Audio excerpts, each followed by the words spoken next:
Hey, I'm Roland and I'm here at CES 2017. We're taking a quick look at the BlackBerry Mercury. We don't know the name yet, but it's probably going to be D-Tech something. We have a 4.5-inch screen on here. They're not officially saying all these specs, but we all know what's going to be in there. There's 1620 by 1080p resolution. That is because we have the keyboard down here. There's capacitive touch buttons on the front for Android. The keyboard actually feels very BlackBerry-like, and it's a bit bigger than on the BlackBerry Priv, for example. Android 7 has all the typical D-Tech features from BlackBerry, including the security hub and everything else, but runs the standard Android on here. Also, you can use the keyboard by swiping. You can also scroll, so if I go in here, I could actually swipe down and up to actually scroll through the folders. The software is not yet final, that's why they're not announcing it here. The hardware is pretty much final. And yeah, we have a fingerprint reader down here at the bottom that does sadly not yet work. It's integrated into the spacebar, and it's actually pretty decently spaced. Overall, the phone feels very nice. It has a hefty feel to it. It feels pretty good in the hand, and it's also very light. Not very light, but it's very small for a device that has a 4.5-inch screen combined with the keyboard down here.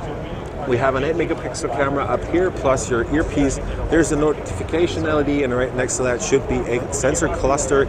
I have no idea if there's actually an infrared camera or something in there that recognizes your iris, but that would be a very logical move actually, because that looks kind of big for the sensor array that's usually on the phones.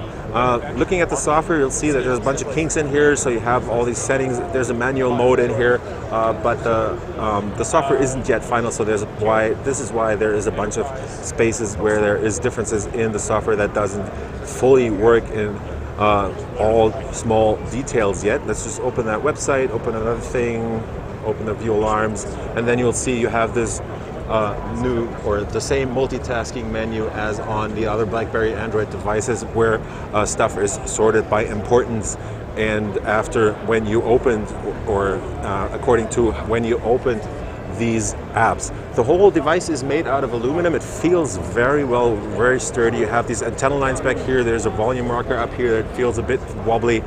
This is your quick access button. Right now it leads to the camera, I believe, or actually the messenger, which doesn't have the permission yet. You can self-define what app you want to open. In this case, there you have the power button right there.